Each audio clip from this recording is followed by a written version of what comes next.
Mesdames, Messieurs, très chers téléspectateurs, bonsoir à toutes et à tous et bienvenue sur votre nouvelle émission Khamrap à travers Alkham TV, la télé du Nord. C'est une émission Khamrap, c'est une émission 100% hip-hop. La émission bo xamanteni dañ fi invité ñi nga xamanteni ñom noy rappeurs yi bu ñëwé ñu wax ci li nga xamanteni mom moy sen rap xamal ko sama téléspectateurs mais notamment waxtan ci sen philosophie ak sen esprit de créativité. Tay nak mais très cher, mais invité ko xamanteni c'est un grand rappeur. Oui, parce que dafa nek ci ko dafa nek légui un grand rappeur parce que dafa gagner lo xamanteni mom moy la plus grande compétition de cette localité Micro d'Or organisée par Alkham Production. Kon nag gars yi mënta yomb tey ki ma invité il se nomme tout simplement KB de son vrai nom Baba Fall KB gannaaw bu ma la nuyoo rek ma bàyyi nga nuyu téléspectateurs yi. waaw maa ngi nuyu gars yi di leen bëggee di leen jox seen wàccuwaay di jiital ci nuyoo bi à part papa ak maam di bëggee staff KB bi yëpp di nuyu waa Alkham Prod job bi nice na trop. di leen jox seen wàccaay bu baax a baax. Merci beaucoup KB donc ñun tamit dañuy am contentement bu baax a baax le fait que nga ñëw daal di accepter suñu invitation donc dañu bëgg a xam rek kat mooy KB. waaw di leen wax ni KB benn gars benn boy du ma ni sax benn boy boo xamante ni dafa tuuti mais boo xoolee côté rap bi nii ponkal la ci. parce que da ngay gis ne damay wàcce yenn gars yi nga xamante ni ay ndaanaan la leen di teg ay ndaanaan la leen di jàppee mais benn boy bu dëkk Ndar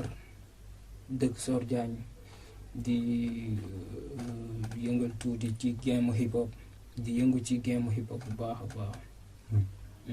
D'accord, ça c'est bien donc KB ñu gën ko xamee turam dëgg muy Baba Fall dëkk fi nga xamante ne mooy Sor Diagne alors donc lan moo tax nga daal di choisir li nga xamante ni moom mooy tur bi ak fi mu jógee KB. waaw KB bi dafa jiitu rap bi quoi parce que am na jamono am na comme ni mu doon dundee ni mu koy waxee tout le temps comme team quoi yenn blow maani fii seen xam nañ ko. boo ci benn team gars yi di def ay surnom boo tee foog nga def surnom pour cacher yenn visage yi parce que am na lu tax ñuy def surnom bi mais man moo defoon booy di def ay kenn ku ne ay Prince Charo yenn bagage yi yenn nom yoo xam te ne gars yi dañ koy jëlee fi sore mu ni pourquoi pas man booy yi woote yëpp du ma doon seen buur def sama jël sama nom def King Baba mais à part loolu noonu dugg ci game bi hip hop di ko yëngal. toog un jour classe benn prof di factoriser nii ba ci yàgg mu ne ko booy bi ma toggoon ajaar mu ne ko sa xam sama tur mu ngi ci table bi mu booy doo bàyyi li ngay wax mu ne ko sérieux mu ne ko xoolal ba au carré bi boo ko tojee da lay jox ba au carré c'est-à-dire que 2 fois ba mu ne ko moo nekk noonu après si la kii fekk King Ba jël kaa bi ak bee bi mu nekk kay bi seulement loolu xamal loolu noonu yenn rapport yi booy nday mun rapport yu mag yi sax mënuñu ko. oui soo ngi sànni xeet en tout cas vraiment fi mu ko jëlee moom je pense que ni bu waxee rek nga xam ni macha allah non wut na turam nag mais tey dama bëggoon xam rek est-ce que tamit King Baba bi en tant que tey bu déggee King Baba Ngaaka Blindé tey sa tur di King Baba et moom aussi tamit turam di King Baba est-ce que dawoo foofu King Baba def kii bi. loolu dama ciy sawar tontu. parce que lu bëri Ngaaka Blindé moom noonu ngay wax du ma sax nekk fii di wax comme si que damay toog ci gannaaw mi yenn bagage yi mais nit la di job man nit laa di job seulement ça am nañu ay jaar-jaar gisante nañu dox nii di waxtaan mais carrément bis bi ma ko waxee ni que Baba laa tëdd gëmuma carrément bu ko rappelé musique moo ñu boole sama gars di ko nuyu au passage musique mais ba ma ko waxee ñi waxtaan ba ci yàgg mu ni ma booy loo tudd mu ni ko man Baba mu ni ma booy bàyyi la ngeen def waaye balaay comme yow ni nga xamee ni Baba laa tudd quoi nga bëgg ni yow Baba nga tudd mais man lan moo ma wóor ni Ngaaka Blindé King Baba bi man jëlee ko ci man parce que xeeb ma sama bopp xeeb ma sama staff gars yi dañuy job te pour nga xam ne dañuy job incha allah Ndar dinañ gis loo xam te ni mos ñu gis man dama yëg cons ba waati gars yi naan ma booy fan nga dëkk pourquoi pas mënuma dëkk Ndar est-ce que xam nañ sama gaal nu mu mel mais bu ñu gis nii lépp luy briller rek jamaa la quoi. Ngaaka Blindé mi ngay wax yaa ko tudd moo tax mu tudd ko mais dafa nekk ci milieu bi di job ma nekk ci milieu bi di job bañu lu muy def mais carrément man sama bopp laa fii pourquoi pas bàyyi ma King Baba mu dem nekk gars yi di wax ay deuxième Ngaaka Blindé mais non damay bañ yow suñu la waxee Boubs sax da nga war a bañ parce que Boubs nit la ngay nit mën nga job lu ëpp lu mu job loolu laa gëm. booy ndar fi saa soor man amul lu muy tiit.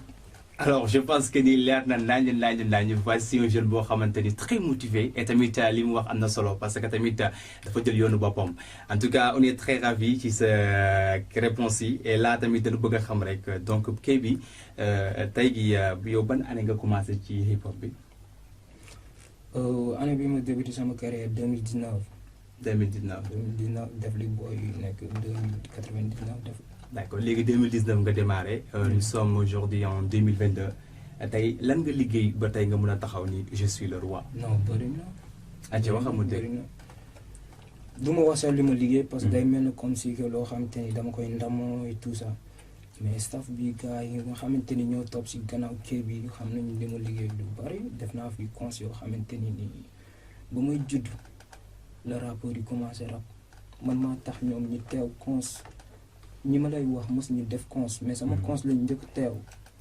jot naa loolu jogal naa ko ay nit te ñooñu dugg ñu woon sama saay man maa tëgg cons sama saay te ñooñu mos ñu samp podium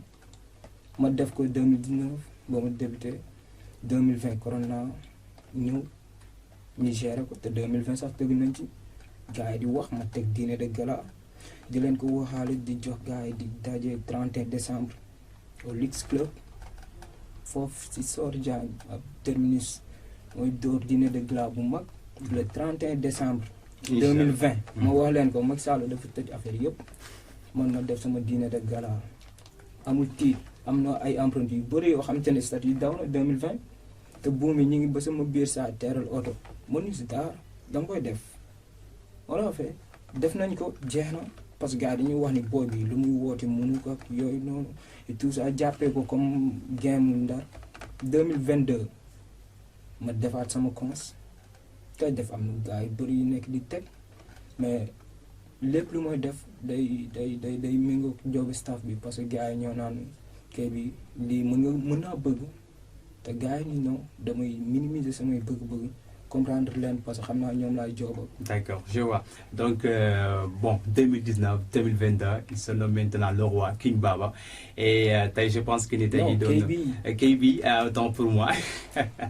Effectivement, c'est magnifique ce qu'il fait en tout cas. D'ailleurs, King Baba, parce que c'est KB maintenant. Et nous sommes très, très heureux de développer. Mais nous sommes ici à Saint-Louis, nous avons hip-hop. Nous avons mais dafa nekk en retard tey KB doon jeune boo xamante ni tey yow tey en tant que jeune ban note ngay jox hip hop Saint-Louis ak fan nga war a yóbbu hip hop Saint-Louis. fi ma koy yóbbu mooy keroog xam ne benn télé bu ma jógee wax naa ko fa tey damay ñëwaat fi wax ko fi ma koy yóbbu mooy fi nga xamante ni gars yi ñu ngi ci kaw di ko dégg fi hip hop boobu noonu yeeg comme tey tey dañ naan booy ndar yu ñàkk gëm seen bopp mooy booy sama fan si dañ naan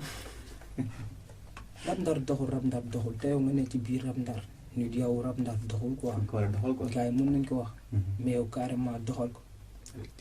parce que man dama dem ay cons bu ma yéegee baax na bu ma yéegul baax na mais xam la laay wax cons bii met ba moo ko tëgg moom nañ ko bàyyi mu joué ak koñam yow benn 3 minutes nga fa am 5 minutes boo ko ñëwee def ko mu jeex bu problème de temps bu amee bàyyi ko mu gérer. yow tëggal bu la neexee nga tëgg 24 heures taxaw ci kaw scène. loolu la ñuy def mu mën dox producteurs yi alhamdulilah fii di jàppale booy yeeg yow noonu gars yi nañ leen dem seeti ji. ku si am talent dëgg met ba du ko bañ man sama talent moo tax ma toog de. effectivement noonu la fa demee job rek mooy tax nga tekki à part def yàlla. alors merci beaucoup KB et je pense que ni loolu la yéen rappeurs yi nga xamante ne c'est une émission xam rap bi et rap bi bu doxal fii ci sel bi yéen a koy doxal voici li nga xamante moom la KB daal di souligner KB donc bëggoon nañ xam rek sa nouveau titre fu mu toll. waaw actuellement ou bien. oui actuellement je fais que du bati rap. bati rap. maanaam soo déggee bati rap c'est-à-dire bâtiment plus rap. parce que benn centre de formation laa nekk muy CRFP. di nuyu waa gars waa CRFP yëpp. cat ba cat professeur DEJ bi ba ci élève bi gën a tuuti bi fa mujj dugg bi def test bi sax. fa laa ne di dóor actuellement maa ngi sama 2e année BEP waa bâtiment. alors xanaa rab bi sama étude la bokk rap étude. d'accord kon yow daal tey maintenant mën nga cumuler li nga xamante moom étude bi ak rap bi en même temps. c'est les deux à la fois kay moom carrément benn du dem bàyyi morom. Effectivement. Alors, merci beaucoup, très chers téléspectateurs. Voici KB. Doon def lu dul dem seetaan li nga xamante ni moom mooy entrée bu explosive bu mu defoon le 9 octobre fële sa Kangini muy la grande finale micro d'or ngeen dem xooli KB ñu ñëwaat léegi-léegi mais très chers téléspectateurs c'est parti. sa doom ji la Baba Fall jàngatul donc football bi il faut ces temps-ci gis nañ ni moyens yi mu daan am léegi amatu ko parce que il a la moyenne de 7 du coup il a été exclu de l'établissement. du force jàng ngeen bëgg di nga forcé te du force nga teg si jàng kon de jàngut du force du force fecc la bëgg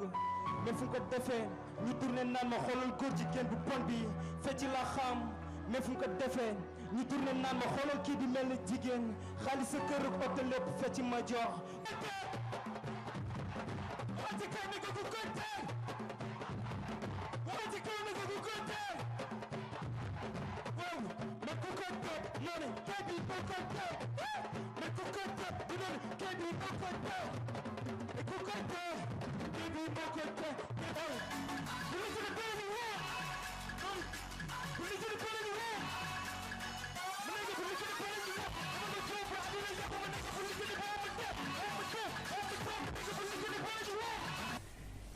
Et oui, très chers téléspectateurs, gis ngeen li nga xamante ni moom la KB dugal le 9 octobre c'est vraiment magnifique en tout cas alors on a beaucoup adoré li nga xamante ni moom la développé foofu donc je pense que ni tey mi ngi toog duñu bàyyi kudul ki nga xamante moo nekkoon sur la scène KB mu daal di développé lu mu def foofu keroog KB. waaw. keroog jomal nga gars yi de. non carrément dañuy alors jommi. expliquer samay téléspectateurs rek lan nga doon développé ci biir ak li nga doon wane ci li nga xamante moom mooy journée boobu. waaw dëgg it parce que affaire yi amoon naa ci quelques sentiments mooy sentiments yi nga xamante ni moom laa dóoree avant ak après parce que avant ci laa dóor ba pare comme période bi nga xamante ni moom laa koy préparé bëriwul sax staff bi jàpp si ni comme que dem nga ba final amatul lu ñuy perdre quoi parce que boo mu fi indiloon gars yi ne ci kaw ñu ni wax booy dig Ngaaka Blindé dama naan bu doonee benn pour man la. asuma sama fan yi nga xamante ne nii ci sama ginnaaw la ñuy toog yàquma der nag mais carrément lu leer la parce que joxoon nañu benn thème ci jeunesse et passion. carrément sentiment rek nga ko mën a dóoree mu génn dugg ci xol quoi bu dul sentiment mënoo ci génn parce que du rap du da nga ñëw rek fla ni te ko mu jeex quoi et tout ça. gaa yi ci nekkoon bari nañu gis ngeen raison yi yëpp gaa yi da ngeen woote fu nekk ñëw teew mais mën luñu booy soo dara parce que affaire bi dañ ko joob ba affaire yi day ñëw ci yow naturellement dañ ko liggéey parce que boo xoolee am na gaa yu may romb dëgg temps ñëw naan gaa yi dañ la faral affaire yooyu noonu kërëb mais waaw waxuma sax yow miy joxe affaire yi mais jour yi kan moo xam ne ñii nii man dem naa bay nuyu jury te man xaw ma ne te man habitude boobu noonu aw ma ko ba mu ñëwee fii alxam gis gars yi commencé def affaire yi dama ñëw nuyoo gars yi toog bëgguma sax dem ba ci kasos mi nga xam te ni man xam naa ko mu koy nuyu di ko jox loxo gars yi di seen xel di ñaaw quoi affaire yooyu noonu parce que lu dul sama job kii uma ci ni nga gagné leen la amul sëriñ amul benn affaire di ko wax fan si rappeur yi saa du ko rox du ko rox sangu non wala laay sangu sama waxu staff laay sangu kese à part ça amul leneen loo xam te ni dinaa ko def si yaram bi. saa waay Eldo jox la nga diw quoi ne la diwal balaa nga dugg ci affaire bi quoi diw sa kanam yooyu. Eldo xanaa gëmal sa bopp nga xam ne bu dee benn yaa ko moom c'est non ça affaire boobu noonu. job bi méttiwul xëy na booy fi nekkoon dañu kiiwul rek dañu xamul rap carrément comme job parce que carrément da ngay gis SL. booy yu bëree. kii bi dañ ko teg bët quoi ci job bu muy job carrément yow may ba kippeel yow li ngay def rek nga bàyyi ma man li may def ma kippeel mais bu fekkente ni da nga yër li kii bi di def le temps que nga koy yër temps bi nga fay perte noonu pour moom la da nga koy perte te sàcc bi gën a am doole ci temps bi mooy sàcc bi sàcc sa temps moo gën a yéeme. d'accord dégg alors ci bis boobu nga xamante ni nga développé ma dégg ci sa biir wax nga ni du jàng rek mooy tax nga tekki. yes. alors donc pourquoi nga souligner du jàng rek mooy tax nga tekki da nga ko jëmale sa bopp wala da nga ko wax pour sensibiliser la jeunesse. non maa ngi jàng loolu pour parents yi la ay bu doon jàng tax nga tegi kon Youssou Ndour mosu doon boosu Dakar ay bu doon jàng tax nga tegi na gën a neex nga may ko kon Sadio Mané du mosu doon doomu Bambali football nga bëgg te moom nga gëm la moo tax say parents duñ la bàyyi nga def sa foot ay basket nga bëgg te moom nga gëm la moo tax say parents duñ la bàyyi nga def sa basket ay fecc nga bëgg te moom nga xam la moo tax say parents duñ la bàyyi nga def sa dance jàng ngeen bëgg dim ko force te du force nga teg si jàng kon de jàng du force Sadio Mané tegwul si jàng Youssou Ndour tegwul si jàng Wally Seck tegwul si jàng même kee bi mën na bañ teg si jàng bu muy def effectivement noonu rek la fa dem voilà léegi tamit nga évoqué li nga xam mooy parents yi tey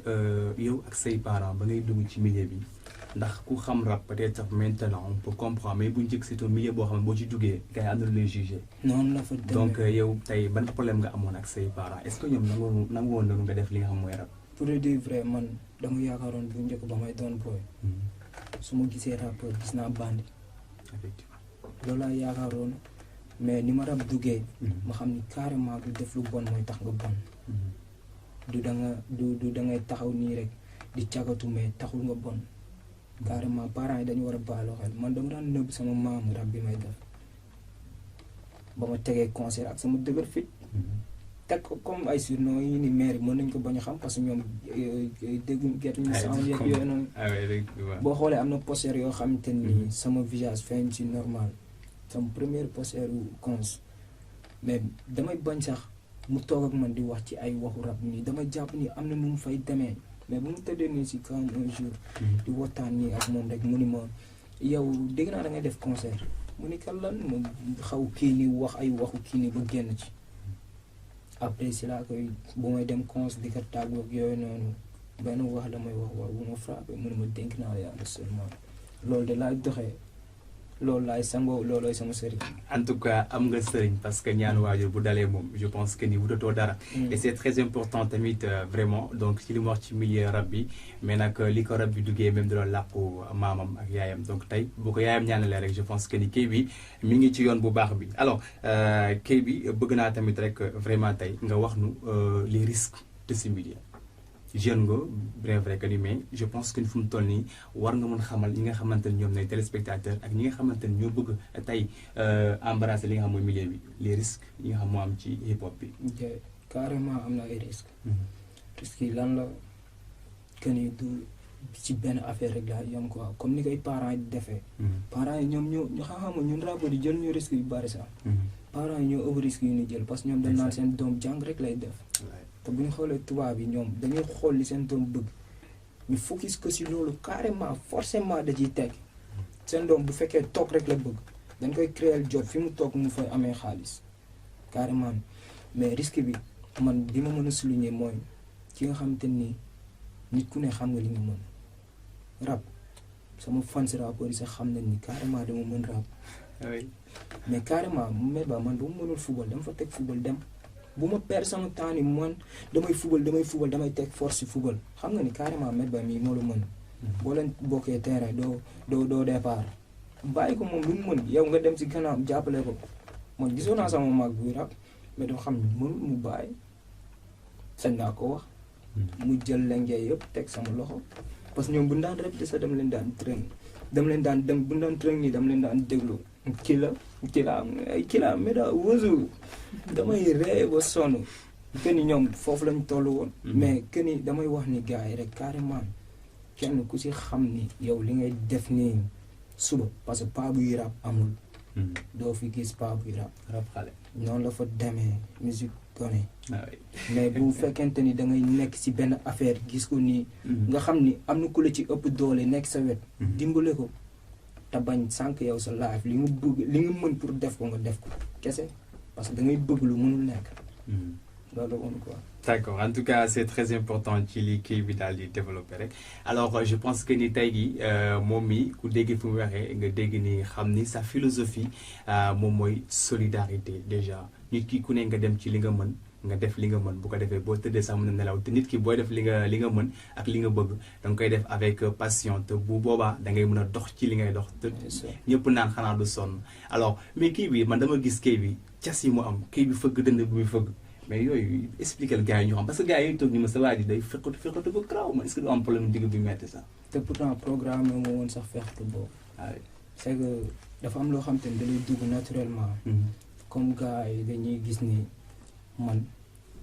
Met Ba nu muy waxee man dama ko war a waxee. Met Ba moom nu muy dégager man dama ko war a def te non. Met Ba loolu dafa ñëw ci moom naturellement. kaw seen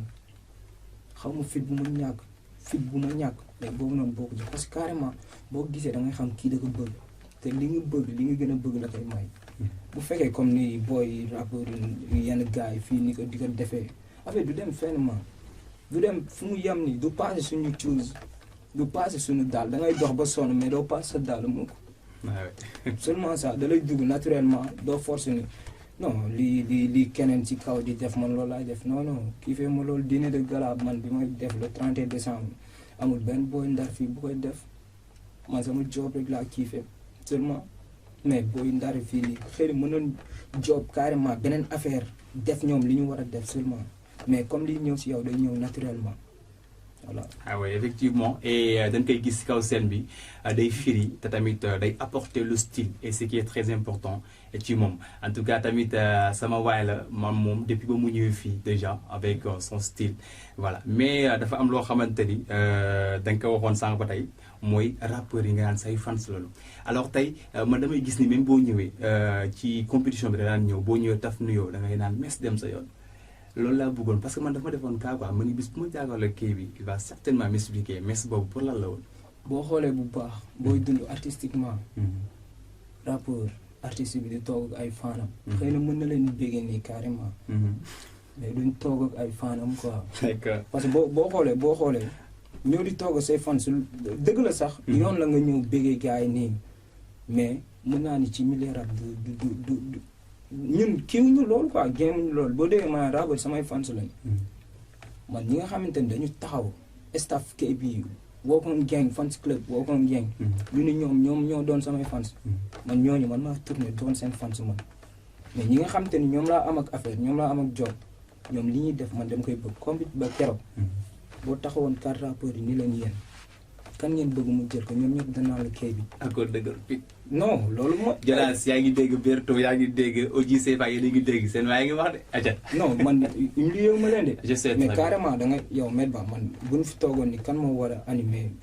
émission bi dam naa noonu nañ ko jox Met Ba mais bu ñu nee rap. koo koy jox. non ko jox kii bi. non la fa demee loolu kese la kenn bu ne day naan. alors en tout cas merci beaucoup vraiment kii bi affaire yi neex na mais jusque ni kii bi fu mu toll nii rek je pense que l'émission tire à sa fin li ñu bëgg rek moom mooy nga daal di joxe des conseils pour ñi nga xamante ni ñu ngi lay bégg parce que xale ndaw yëpp ay bégg rap. nga jox leen des conseils ñu mun la dégg mais tamit nga wax nu kii bi fan la jëm. waaw di leen wax ni ñi pare bu baax ñi pare bu baax parce que boo xoolee staff kii bi ba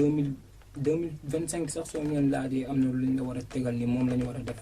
affaire yi escalier la doo jég tëb. mais carrément di leen wax ni bi jiitu mooy ñu préparé 31 décembre bu baax. dîner de gala foofu amul rapport bojo sax ale bojo yow moom dem lay invité. incha allah waaw dina wax ñu pare bu baax conseil yi dan lay doon mais mu doon kenn ku ne li nga bëgg nga def ko ak gëm-gëm mais carrément nga bañ ci xeer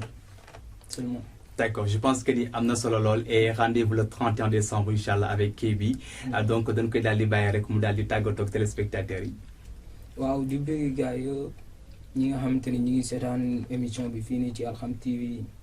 di leen remercier bu baax parce que bu leen neexoon mën nañu bañ toog seetaan booy bi du réewande moo tax may wax du dara moo tax may wax mais milieu hip hop lañu nekk. effectivement ñun bu nekkoon ay sëriñ lañu. tey du fekkee duñu takk ay chaîne wala yenn bagage mais carrément booy dund bu fekkee artiste da nga koy dund artistiquement.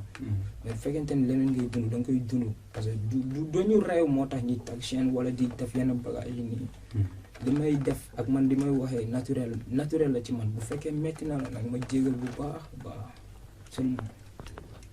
alors merci beaucoup KB vraiment ñu la remercier baax a baax di la kontaane tamit ci li nga xamante ne mooy suñu invitation bi nga wuy si mais notamment tamit di remercier téléspectateurs yi nga xamante ne ñoo doon seetaan Alham TV la télé du Nord seen émission xam rap ñi lay demee saa su ne damay indi rapport mu toog ñu waxtaan ci rap waxtaan ci hip hop alors mes très chers téléspectateurs li leen wax rek mooy ngeen dem ci YouTube bi bu ko defee ngeen daal di abonné mais ngeen daal di clocher maanaam clocher bu ndaw loolu taxal fas naan kaleñ donc koy laal bu ko defee vidéo bu dugg rek nga mën si jot ñu remercier également ñi nga xamante ne ñoom na nekk ci technique bi muy Jean ak Kassos ak Momo dina béggee baax a baax et on vous donne rendez-vous pour la prochaine inchallah ci benn émission merci beaucoup et bye à toutes et à tous